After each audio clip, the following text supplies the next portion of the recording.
dirty work. James is a shiny red engine. He always likes to look his best. And he likes his friends to know he's the smartest engine on Sodor. Emily, Percy, and Thomas were at Tidmouth Sheds. James arrived. He'd been to the repair yard. He was excited to get back to work. "I hope I get an important job today," wished James. Sir Topham Hatt arrived. "I need an engine for a special," boomed Sir Topham Hatt. "The mayor must be taken to the Festival of Lights at the Scottish Castle." "I'm the perfect engine for that job, sir," James whistled. "Very well, James," said Sir Topham Hatt. James was delighted. "Thomas, Emily, and Percy," added Sir Topham Hatt. "If you finish your jobs in time, you can all go to the festival too." "I can't wait to see the festival," peeped Percy. "Neither can I," wished Emily. "You'll be the star of the show, James," tooted Thomas. That made James very happy. He couldn't wait to make a grand entrance. "We have lots of jobs to do first," peeped Percy. "You don't have anything to do all day, James," wished Emily. "Can you help us?" "Me?" snorted James. "I can't help. It's much more important for me to look really smart when I arrive with my important passenger." And James puffed proudly away to the washdown.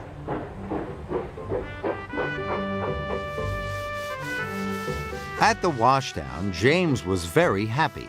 He enjoyed having his boiler brushed and his cab cleaned.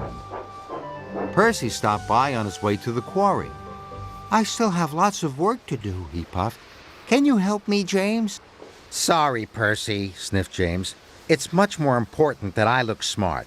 Now I need to be polished." Soon, James was being polished until he shone. "Don't forget to buff my buffers," he tooted happily. Thomas puffed up with a long line of coal cars. "Cling, clang, cling, clang," they giggled. "Those trucks look troublesome," laughed James. "They are," tooted Thomas. "Can you help me, James?" "Sorry, Thomas," cried James. "I need to look smart for my passengers. Now I have to get my funnel swept." As his funnel was being swept, James smelt a fishy smell. "Bust my buffers," he cried. "What's that?" It was Emily. She was pulling wagons of fish very slowly. "These are very heavy. Can you help me, James?" she puffed. "Sorry. I need to have some special flags fitted," sniffed James. At last, James was ready.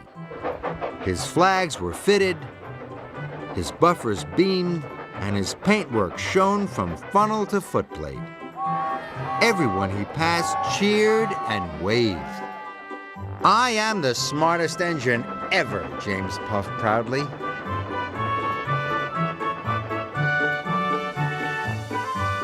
On the way to collect the mayor, James passed the Scottish Castle. It looked wonderful.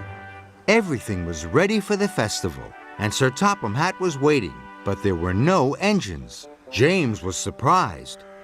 "Where are Thomas and Percy and Emily?" "They haven't finished their work yet," boomed Sir Topham Hatt, "so they won't be here for the festival." James felt terrible. "I must help my friends. Otherwise, they won't be here to see me be the star of the show."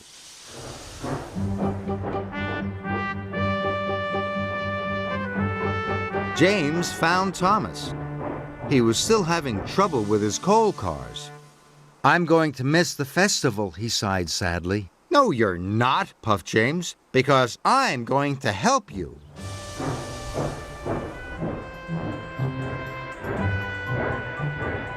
James buffered up, and he helped, even though he got covered in coal dust. Next, James found Percy in the quarry. Percy was struggling to pull the quarry cars. "I'm going to miss the festival," Percy sighed sadly. "No, you're not," puffed James, "because I'm going to help you." James buffered up, and he helped, even though he got covered in quarry dust.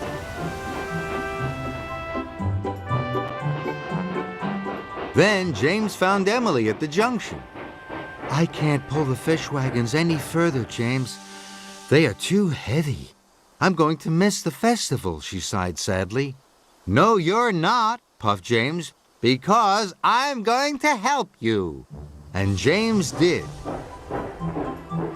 even though he knew he would be covered in smelly fish.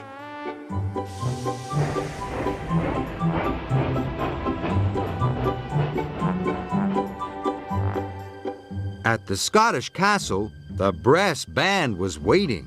A red carpet was ready, and so were Thomas, Percy, and Emily. They were all waiting for James to arrive with his important passenger. "Here comes James," tooted Thomas. Everyone cheered as James arrived with the mayor. But James was worried. After helping his friends, he didn't look smart at all, and he certainly didn't feel like the star of the show. "James," said Sir Topham Hatt, "you are a very hard-working and really useful engine." James was amazed. "You're not cross with me, sir? Even though my flags are drooping and I'm covered in coal dust and quarry dust and fish?" "What matters, James," said Sir Topham Hatt, "is that you helped all your friends and safely delivered your important passenger. Well done." James was very happy, and his friends all thought that James was still the star of the show.